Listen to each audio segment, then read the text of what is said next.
welcome to Tuesday Drive. I wanted to say, if you're not a subscriber, I invite you to hit the subscribe button so you can follow along on my channel and keep track of my painting exploits and you know, all the other crazy stuff that happens there. And I need to slow down. There we go. Okay. So today I wanted to talk a little bit about my own personal art history, and this is hopefully you don't mind if I share a little bit about myself, and that will maybe give you an understanding of where I've kind of what my art journey has been like, and just how I got where I am today. So not that I'm necessarily anywhere in particular, but you know, oil painting, landscape, plein air, how I got there, not necessarily. Yeah, I don't feel like I've arrived anywhere. I just, you know, just want to point that out.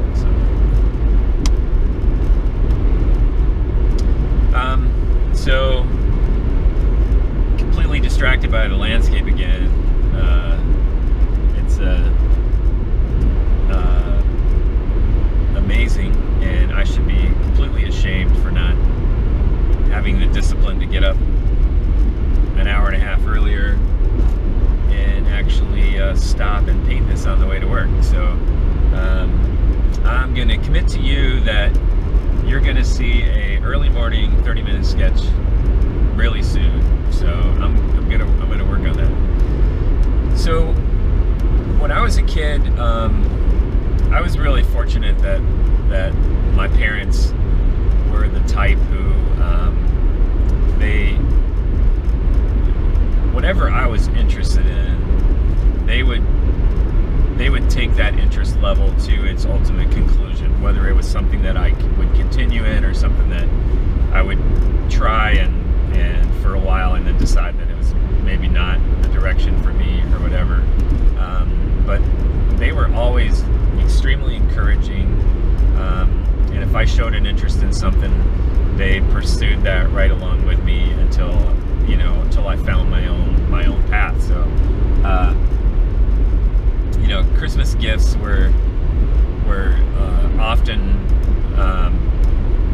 you know, art supplies, and when my parents would go somewhere like out of town or whatever, and they would come back, you know, they would bring me art supplies, and you know, I was a pretty heavy consumer of art supplies back in the day, and it was really cool because when I showed an interest in painting, there was actually a place in town that taught oil painting, and it was sort of you know, it wasn't exactly Bob Ross style.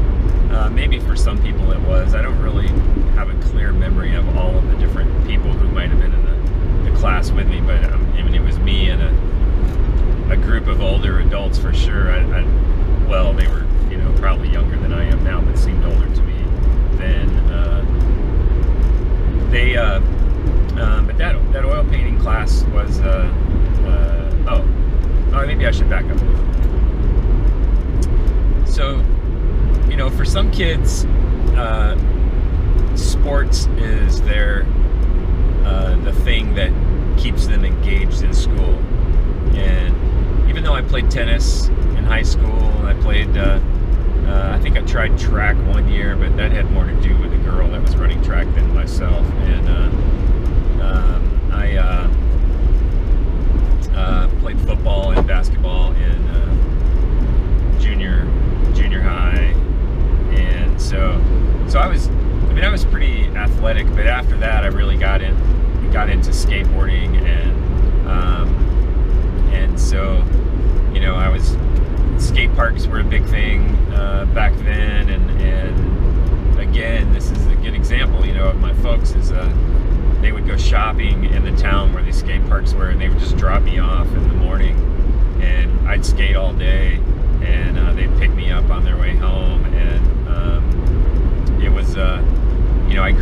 Okeechobee, Florida, and so skate parks in South Florida. It was like Vero Beach and Fort Pierce, West Palm Beach. My parents would, you know, make sure that I would have those opportunities to participate in those things. And I'm not sure how I got on that, but a lot of kids who were into sports, you know, that's what kept them engaged in school. Well, that's what art was for me. You know? But it was the one class besides band. Oh, I didn't mention band. I was, you know, heavy into band all through school, and marching band and concert band, and played lots of instruments and stuff like that. But that was also another thing, like art, that kept me engaged. And but art in general, that was the class that I look forward to the most every day of school. And because I just got to do like some of the things that we talk about. You know, I got to escape and go to that. You know, you just kind of go to a different place when you're drawing. And at that point, I was mostly into sketching, but was showing some ability for painting. And I painted this one painting. It was like of a duck kind of flying off of a pond. It was a very Florida scene. And my inspiration at that point was a gentleman named Robert Butler. He was one of the highwaymen in Florida, and if you research highwaymen in Florida, they called them highwaymen because they kind of painted alongside the highways, and they used lots of bright colors. And but anyway, you can do some research for yourself on the highwaymen, and maybe in a future episode I'll talk a little bit about them. But Robert Butler was one of those, and I got to meet him, and he was really my first influence in painting, and which was like really cool. So I would kind of look at his scenes and stuff. And anyway, I created this painting, and I entered a art contest where the painting was gonna be hung in the Capitol building in Tallahassee, Florida. And it was like a student contest for the state of Florida, and my painting actually was selected, and it went to Tallahassee and was never seen again. So whenever, I know my mom talks about it all the time. She's like, I wish we could get that painting back. And but it just disappeared, and who knows if it's at the bottom of a landfill or if it's actually hanging somewhere where someone's enjoying it. But that was a really, really long time ago. So after, I guess it was probably when I was maybe 16, 17 years old, I really got an interest in airbrush. And you have to understand, this was back in the day when airbrush was, you know, people were airbrushing scenes on vans and airbrushing all kind of different automobiles. And one of the things that I was kind of known for in high school is that I had airbrushed Jiminy Cricket on the side of my AMC Gremlin, and so I really enjoyed airbrush and explored, you know, kind of as much as I could about it. You know, back then, I don't know if this was before Airbrush magazine came out, but I remember the first time I got my hands on a copy of Airbrush magazine, it just freaked me out what people were doing with that medium. And so that was kind of high school. And then when I went into the Air Force, they put me in Great Falls, Montana, the base Maelstrom there. I was security forces at Maelstrom. I met my wife there. You know, I still continued to sketch and do things like that, but nothing on the scale that I was doing prior to that. But you know, it's something that doesn't never really leaves you. I mean, there was always a sketchbook somewhere in my stack of stuff, and you know, it's one of those things where I wish in 1982 I would have known about and cared about plein air painting, because that would have been a pretty amazing time. All those years. You know, I lived in Montana for like 10 years total, even though it was separated by 5 years in Seattle. I wish I would have been a plein air painter then, because it's just it was such a phenomenal area, and I didn't really I wasn't awake enough to really know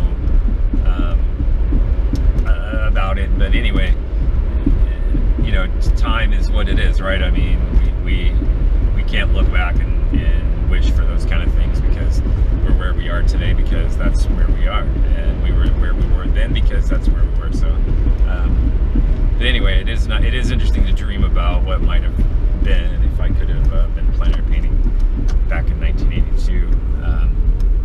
So we moved to Seattle, and then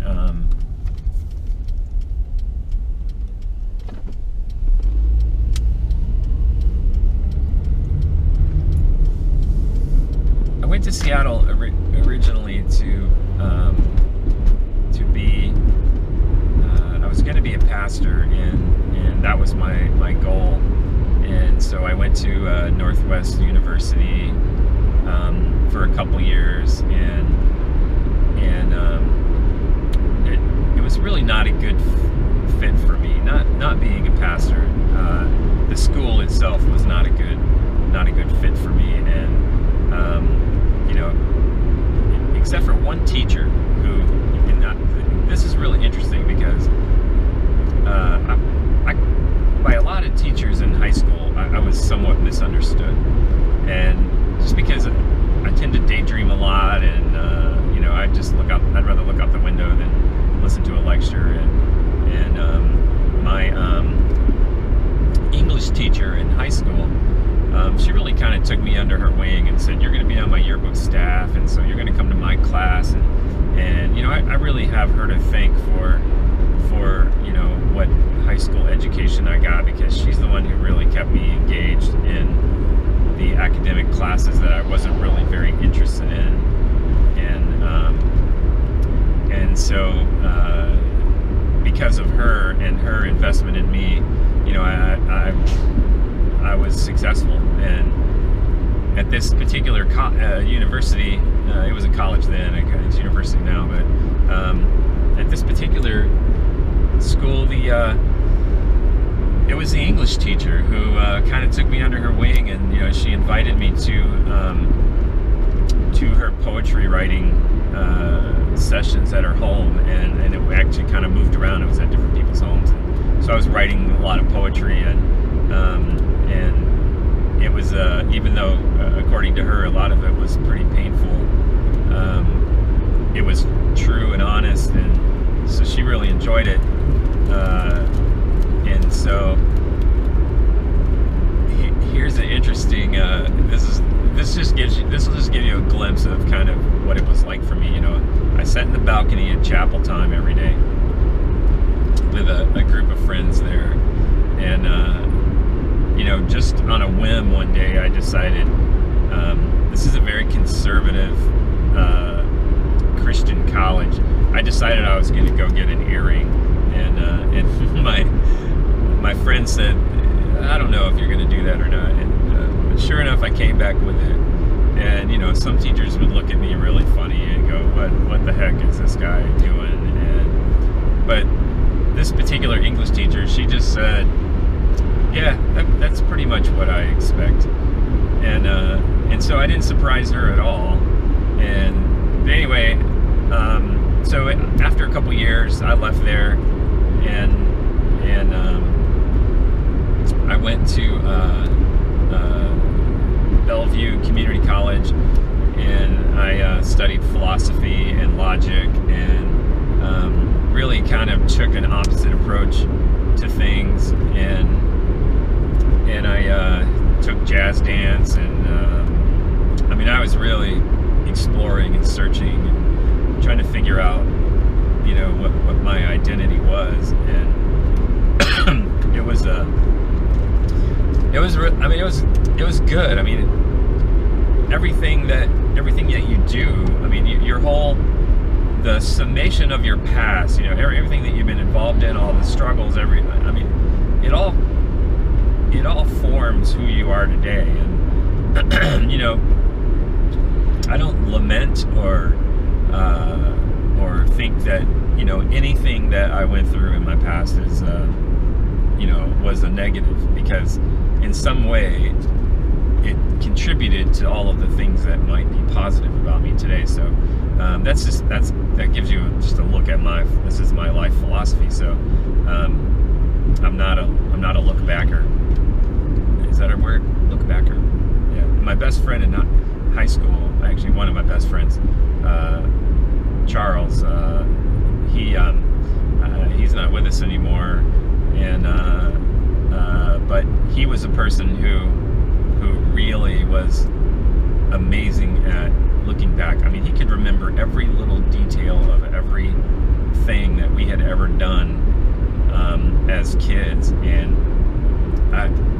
I'm not capable of that. So, but he was really good at it, and he would love to just sit back and reminisce and remind me of all the crazy stuff we did, and I had obviously forgotten most of it, but I apologize that my story is so random. Okay, I'm gonna have a sip now. So,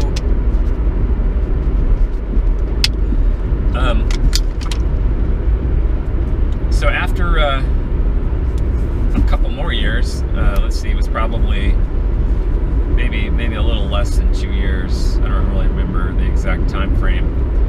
By the way, philosophy was really hard. Those of you who have taken philosophy, you know that to be true.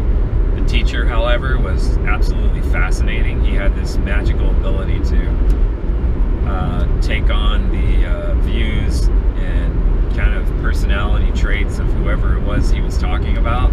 And it was fun to watch the class sort of try and figure him out. And he was always really just, you know, if we were talking about Eliade, that's who he became. I mean, he literally became that person and took on the belief systems of that person. And I would go to his office, and you know, I would labor over papers, and I would think I had just written like the best thing I had ever written, that I had just worked on really, really hard, and he would put a big F on it and just write like bad language all through it, you know, and it was really interesting because he said at that point, you know, he said, "Man, you were really good at telling me what other people think, but I have no idea where you're coming from." And so it was an interesting ride, but at some point, you know, I had a sketchbook with me, and he saw it, and he said, "Wait, what's in there?" And I said, "You know, it's my sketchbook." And so he took a look in it, and he looked at me, and he said, like, "What are you doing here?" He goes, "You know, you should be at the Art Institute of Seattle or something." And I'm like, "Oh, that's interesting. I'll take a look at that." And so I went to I enrolled in the Art Institute of Seattle. So I left there and started studying commercial art, and I had gotten mediocre to poor grades up to this point in college, and except for the classes that I really liked, which is a theme, and which is also a theme for my son, who's a junior in high school, or just finishing this week. So for the first 3 semesters, you know, I got straight A's, and the classes were very broad. I mean, it was typography, it was ad design, graphic design, illustration. So it's somewhat complex, And so I got straight A's, and then in the fourth quarter, I was working for a real estate magazine in Bellevue, and then I started working in the school studio doing work for them. But what was really happening to maintain this, because obviously I was enjoying it, and I think maybe I was enjoying it a little bit too much, because I became pretty self-centered through this whole thing, which was very out of character for me. But I had never experienced this kind of success ever before, so especially, I mean, in school. So I felt like, wow, look at me. And I was working for the school, so I was burning this candle at both ends. And there were many days where I would go to school the first half of the day, and then I would hop on a bus, and I would go to Bellevue, and I would work until 6 or 7 or 8 o'clock, 6 or 7 o'clock at night, and they would leave notes for me on what they needed me to do at this magazine. And then I would go home, and I would do my homework in my little studio at home until it was time to take a shower and go back to school. And you know, I would do this a couple times a week, it seemed. And the stress of this whole thing after 5 quarters, trying to maintain that kind of grade level, and working for the school and working for this other magazine. You know, and I was doing lots of stuff. I mean, I was doing airbrush. I was doing, you know, I was doing technical illustration of aircraft, and so that was one of my favorite things to do. It was kind of marrying my passion for aviation with technical illustrations, and so I was doing all that stuff, and it just emotionally and physically just all kind of came crashing down. And so eventually, at the same time, while all of this was going on, my favorite teacher in the school was William Cumming, who is a kind of a famous Seattle artist through the, I mean, he kind of was one of the members of what's called the Northwest School, and he painted in Seattle through the Depression and kind of the, you know, in the 1920s and stuff like that. And I was really fascinated by his technique of casein with the egg oil emulsion. And after like bugging him for a long time to teach me that technique, he actually relented, and I emulated him in a lot of ways. I mean, he wore a vest with lots of pockets in it that would hold sketchbooks and pencils, and so I got a vest with lots of pockets in it, and my painting style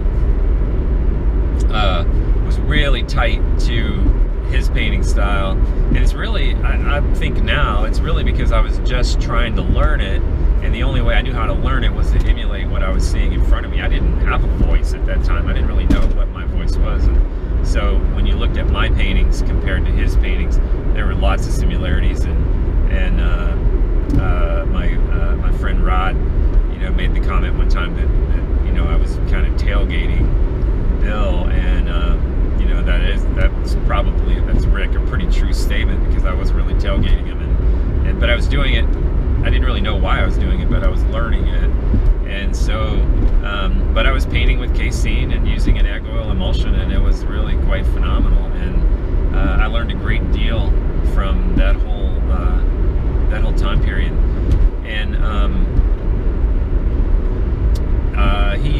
he wrote in he gave me one of his books. He actually wrote 2 books in his lifetime, and he gave me both books. But the first one, which is more about his time in the 1920s and stuff at the Northwest School, he actually wrote in there, you know, don't tailgate this artist, he makes frequent stops. And he was always funny like that. So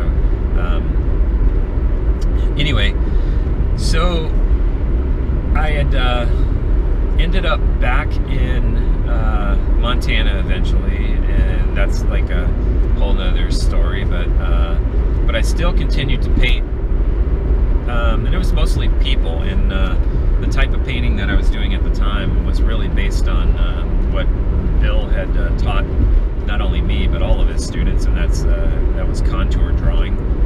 And so the contours were really an interesting exercise. And I'm about to get on to the really bumpy road, so I'm gonna pause for a moment, and I will be right back. Okay, so we're back, and I believe where I left off was,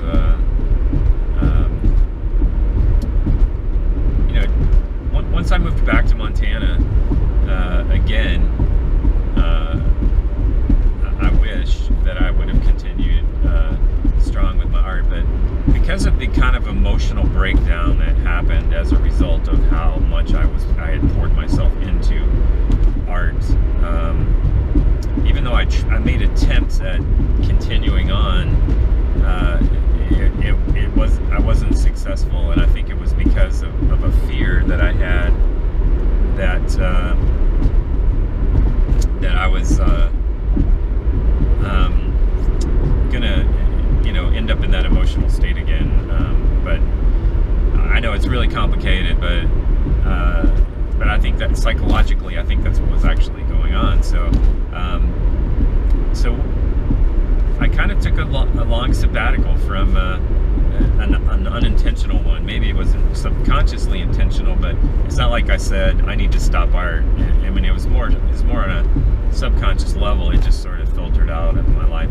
So eventually, because of my job, I mean, there's a lot of things that took place that led up to this. I ended up taking a job in Michigan, and so I moved to Michigan, and still,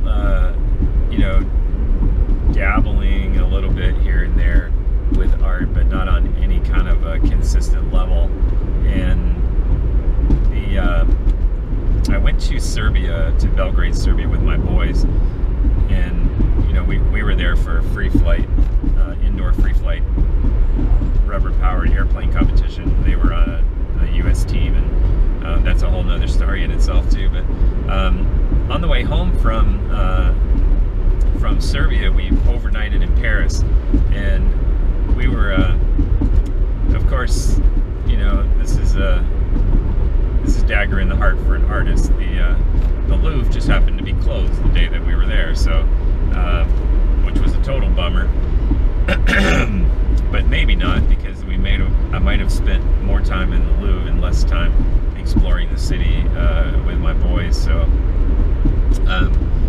but we walked and we walked and we walked, and we walked for hours and hours and hours all over Paris. And I remember walking from Notre Dame down to the Eiffel Tower. We walked along the river, and there were artists out painting. We encountered a number of them who were plein air painting along the river, and families who were sitting outdoors along the river, having a meal, or couples and friends having, sharing a bottle of wine. And I just remember seeing this whole scene, and I became so inspired by it. When I got home, my parents always want to know what I want for Christmas, and so I said I want this French easel for Christmas, and they bought it for me because I thought I was gonna dive right into painting, and so they got me the easel, and I have to tell you, it was a Blick Julian, and it was came in like a red bag, and that thing sat in my bedroom. I would walk past it every day, and it was probably at least a year, and I just couldn't couldn't get myself to pull the trigger on doing this. And so after thinking about it for a while, I finally figured out what was going on, and I had a chat with myself. Maybe some of you are familiar with chatting with yourself, and I was like, why am I not? I was so inspired, and I've gone to this place, and why am I not picking this up and actually doing this? And so I figured out that I think it really was a serious fear that that I was going to, if I immersed myself in this, I was going to kind of go back to that self-centered emotional breakdown again. And so I actually talked to my wife about it, and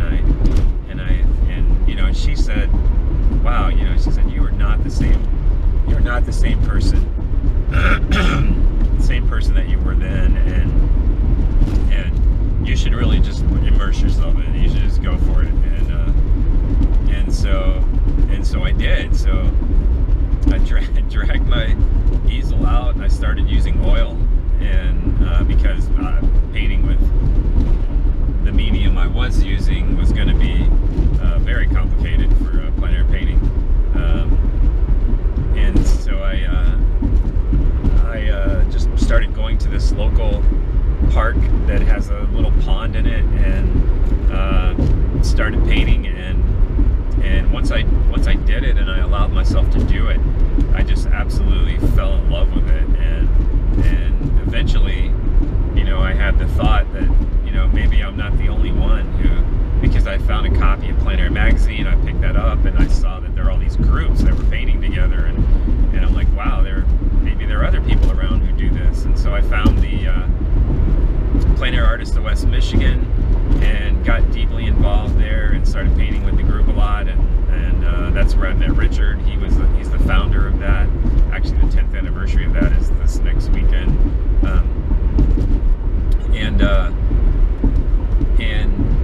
One thing led to another, and I think I stood in as director of the group for 1 year for Richard, and which I think gave him some leave that he needed to sort of figure out where he was going with everything, and so it was that was kind of the beginning of plein air painting for me, and it's been going strong ever since, and now here we are. Not only am I painting about it, but I'm talking about it, and I'm working hard at advancing and making YouTube videos, but making the video, I have to tell you, was a very similar experience. I mean, I had the camera and I was ready to go for maybe 9 months before I actually pulled the trigger on that. And I mean, it was hard to push this button for the first time and look into this camera and start talking to it. So, but what's cool is that, now, that I've gotten to know, at least through media, some of you. I'm not just talking to a camera. I know some of the people who are on the other side. So, so this is my journey, and this is where I'm at, and I hope that that you find some value in me sharing this. And as always, I'll catch you later.